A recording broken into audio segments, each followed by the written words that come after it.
Welcome to the shop. If you're new here, I am the convicted Christian. I am 7 years clean and sober.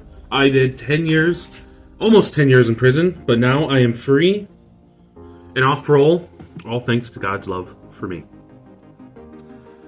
As everyone knows, today is Life Story Monday, where I talk about what got me to where I am now and why I make these videos. Last week, we ended on my biggest arrest to date in that time. And it was with me running from cops and me fighting the cops. So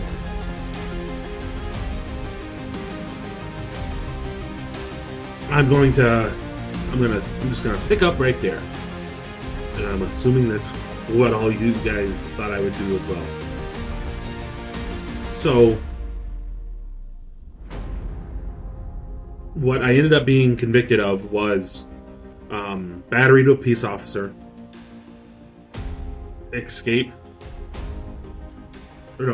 fleeing, disorderly conduct,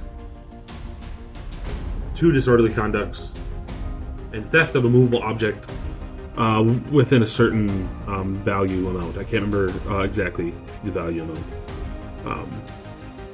I ended up pleading no contest, which basically just is a way to continue the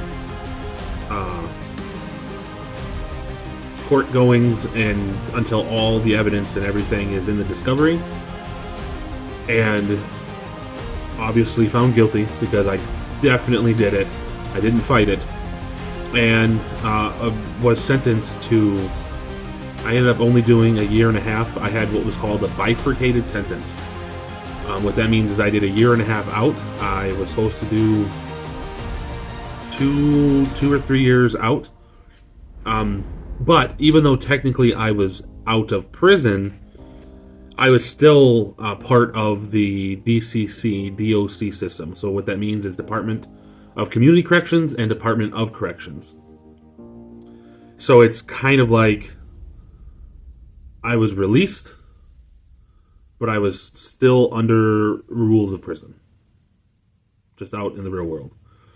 And you get a supervisor and it's called extended supervision, so you get a supervision agent. But anyways, jumping ahead. You would think that the first time I went to prison I'd be terrified. I wish that I had been. I wish it would have been kind of a scared straight situation, and that would have been enough. That would have been all that I needed, and nothing more would come of it. But it most definitely wasn't. It wasn't terrifying. If anything, my time in the Challenge Academy got me used to accepting changes, new things. Me being in trouble while I was in high school, and both here in Wisconsin as well as Texas, it was easy. Do what you're told, wait here, stand there, don't talk, when spoken to, all that. And if there's anything that really made it clear to me that I had messed up, was just simply when I got to see my family. When they would come and visit, and we would, talk about the things that I was missing, the things that I wasn't missing. And I'm telling you now, there's so many better ways that I could have handled things. So many better ways that I could have done things. But I couldn't see past myself enough to do that. I couldn't do it. So, in Wisconsin, the path of prison is you go to a place called Dodge, which could take you. It could take you 4 weeks. It could take you 12 weeks. It doesn't matter how long. They don't care. You're now a prisoner, so they're going to hold you in county jail until the bus comes to pick you up. And then your few meager items that... one thing is that you definitely learn value in small things. Whenever you rightfully have a pen and a sergeant or an officer forgets to put it in your property, and so they take it, tears you up, really messes with you. Or if you're given something from the HSU, which is the Hospital Service Unit, and again, it's not in your property, or it needs to be checked over to make sure that the facility you're going to will allow it, and they take it away from you, tears you up. You definitely learn that the small things that are unique to you are very important to you.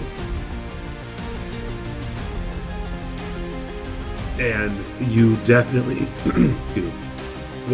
you definitely want to hold on to those. You definitely want to be, you want to be unique. I'm the only one that's got this. You want to be almost wanted, because there's people that want to use what you have, and they'll ask you to use it. And so that's almost a form of income, because you can ask for payment. You're going to use this for the weekend, so I want 4 soups. I want, a bag of chili. I want a bag of coffee, whatever the case may be. And I'm going to tell you one thing.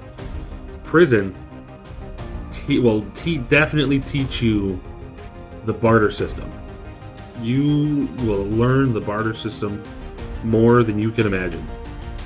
We have these things in prison called stores. And I helped run a couple. But basically what it is you get a large sum of money, but you know that it's not going to be a continuous sum of money. And so you buy a whole bunch of canteen items. It's kind of like our store, PX, supermarket, whatever you want to call it. And then you make deals with it. People that, want something now and are willing to pay a little extra back. So, 2-for-1 deals. I'll give you one, but you have to give me 2 of the same item in return, or an equivalent item. Something that's big, at least in the Wisconsin system, is soups. We call them soups. Ramen noodles, whatever you guys call them where you're at. That was a big one. There's ramen noodles, and then there's also postage stamps. Those were pretty constant forms of payment, and you do it so many times that you can do the math in your head, because I believe last time when I left, soups were 14 cents, and so you just learn how to do multiplications of 14 cents really fast, and you can bust out calculations really quick with time, and next thing you know, you're definitely getting looked at by the guards when they do room searches, because you've got 158 soups sitting in your room, and it's like, wow, what's going on here? Anyway, so that's something that makes you unique. Having those little things, and that's one of the things that came up.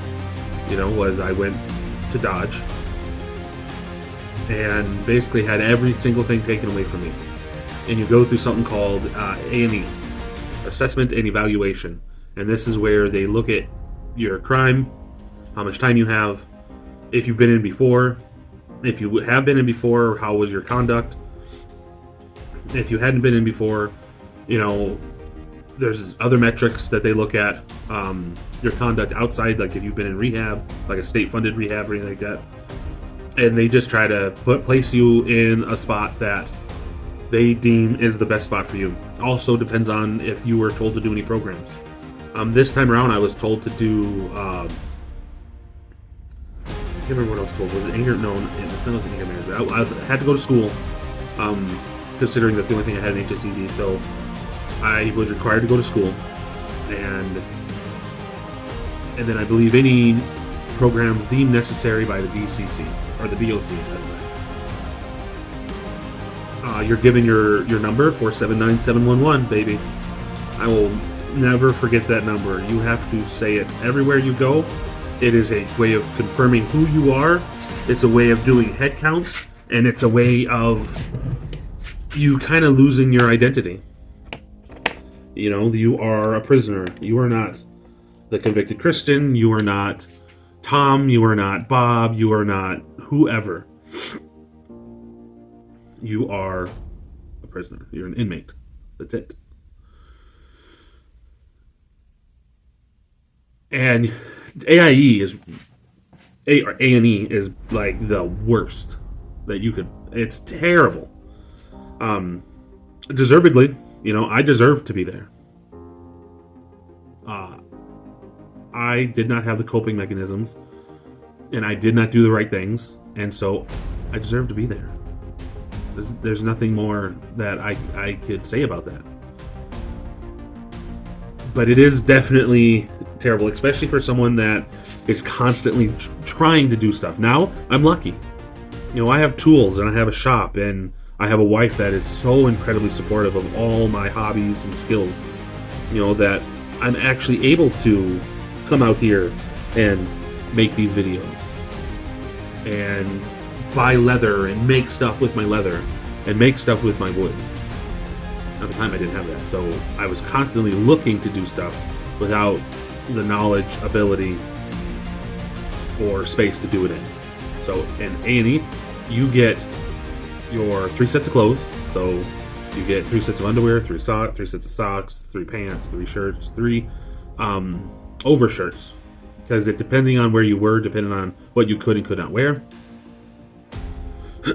and you got a set of shoes and a set of we call them house shoes. They look like flip-flops. A lot of people wear them in the shower as well. And that's it. You eat in your cell, you sleep in your cell, you work out in your cell. The only time you leave is if you have you have a medical assessment, or you need a TB test, or you need your tetanus shot, or anything like that. Even phone calls are in the room. They wheel around this little cart with this long phone cord. Which, if you're young enough, do you even know what a phone cord is? Yeah. Phone used to be hooked to the wall. Imagine that. They weren't in our pockets. And it's this old. Those that are from, you know, around my generation and older, it's like those old government phones, that tan phone, about as heavy as a brick. You could knock somebody out with it, and if you slammed it right, you got that ding, just perfect.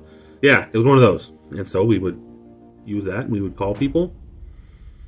And you got 1 phone call a week.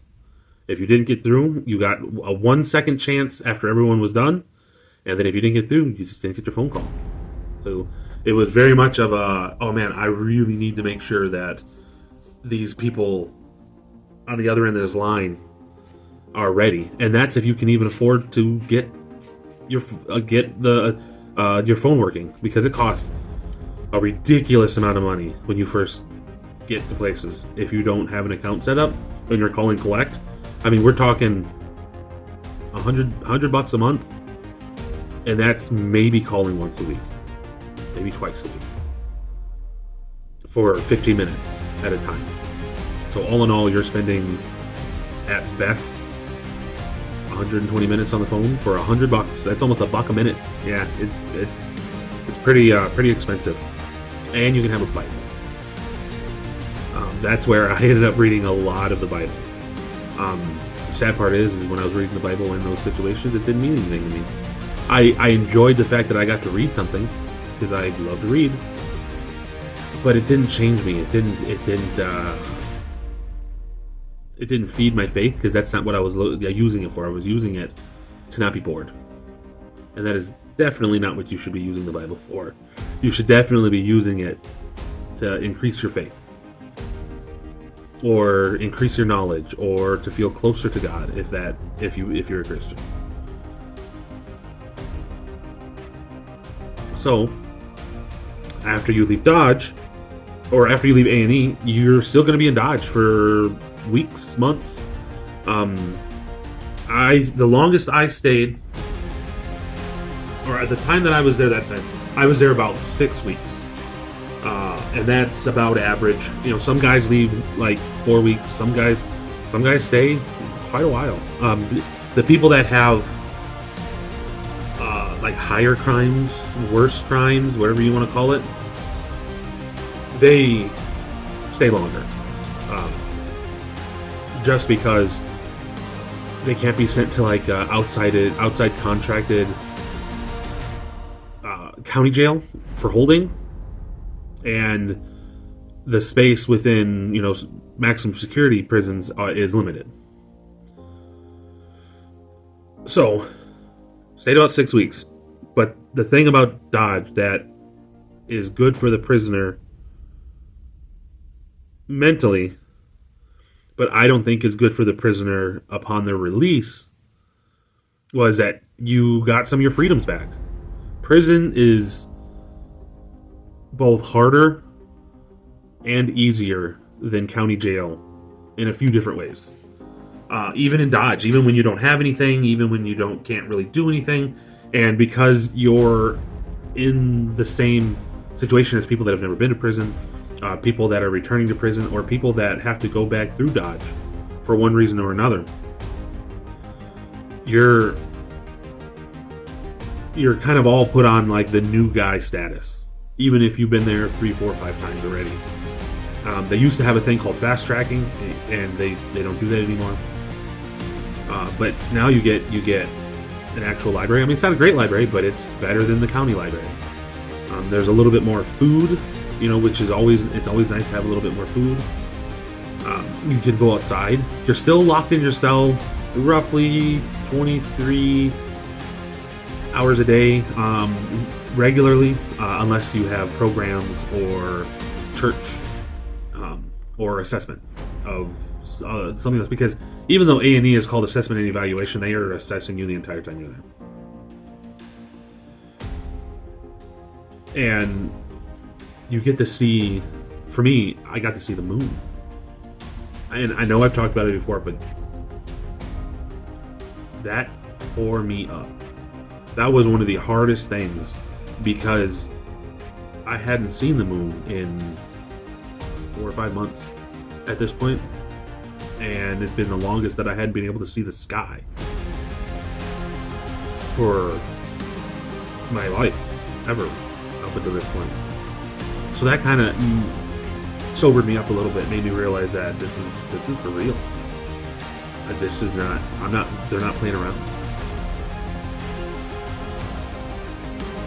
But it wasn't enough. Obviously, except more time. Then, so after that, you know, they made a decision of where to send me, and so they sent me to a place called Fox Lakes Correctional Institution. And the reason why they sent me there is because at the time it was one of the biggest school prisons. They had a lot of stuff going on. I don't know how much of it's still going on, but they had a garden, a wood shop, like 4 or 5 different classes at any given time, and available classes was like 12 or available types of classes was like 12 different types, and they would swap out based upon interest and availability. And so I ended up going into masonry. There was welding, and there was automotive, and janitorial. There's all sorts of stuff, and you could do I think there was a creative writing class, and I believe that it was all ways of showing that you don't have to be a prisoner your entire life, and you can gain skills that'll help get you out of that situation. That's what I believe it was meant to show us. And so you get into a routine. My routine was wake up, go to class, come back, eat lunch, go back to class, come back, take a shower, because I am full of mud. We couldn't actually build solid mason projects just because, well, that's a lot of mortar, and this is a prison. They don't have a lot of money. And where would we put it all? Because they were pumping out. So it was a 6-month program based from the MATC, which was the closest college, and so we would just use basically mud.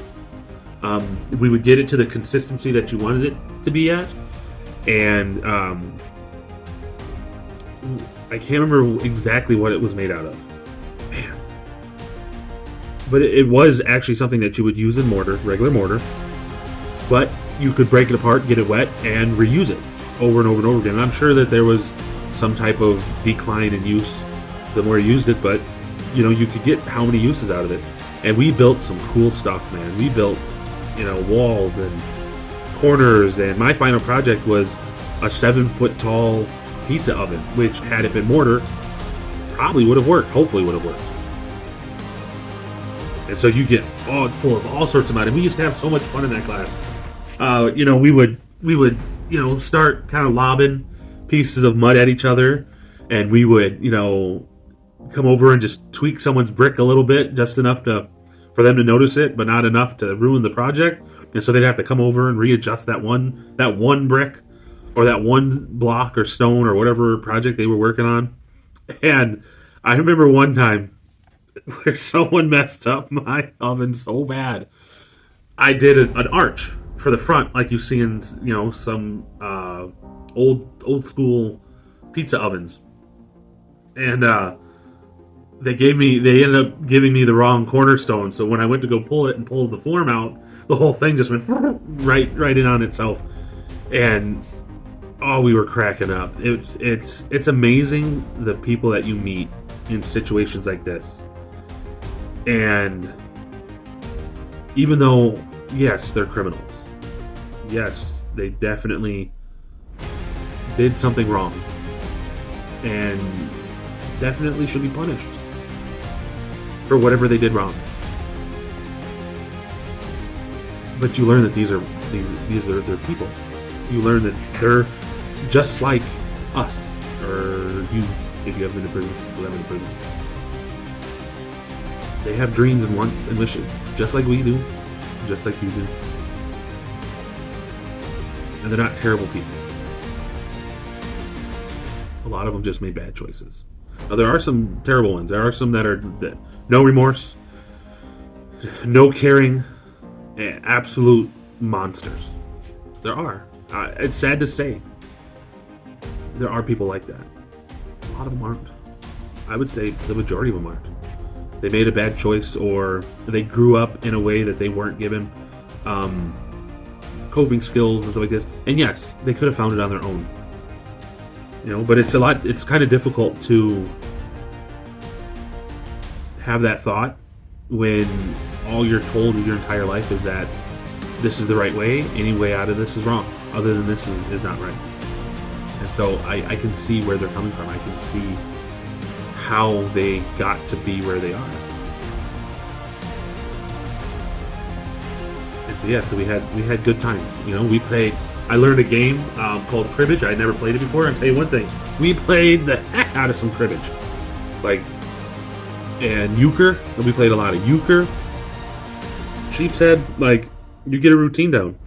And honestly, the worst times are holidays. Yeah, they're terrible because you get locked down more often. There's nothing good on TV, and if there is something good on TV, no one wants to watch it, it seems like.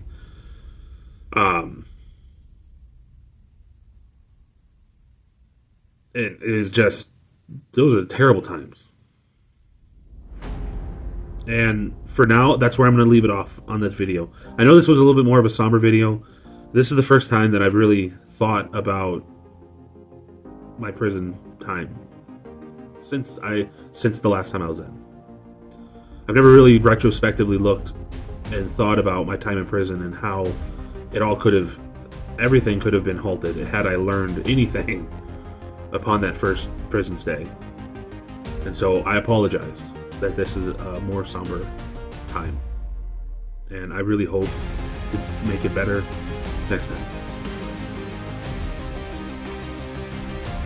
Something real quick. So I've got my next video, and for Hobby Friday, I got it. I'm working on it, stuff like this. But I got a question for you guys. So this is a piece of antler from a deer. I hope it's a deer. I don't know what else antler would be on. And I have an idea to make pens, writing pens, out of this material and the pen kits on my lathe. Does this sound like something that is interesting to you guys? I'm gonna probably make the video, and then hopefully if you guys think that I should just do another big project, then I'll move on to the next big project. But if you guys think that this is something that's cool to see how I go from something that's curved and crazy looking to a pen, and you guys would like to watch that, let me know. I'm still gonna tape it when I make it. I'm still gonna make the video, and once I get, if I hear anything back from you guys, I'll make a decision then if it's gonna go up or not. But thank you guys for coming. I hope you guys had an amazing start to your week. I appreciate you picking this video to watch. And always remember, if we're gonna change the world, we have to value the little things and change ourselves. Thank you guys. Have a good night. I hope to see you in the next one.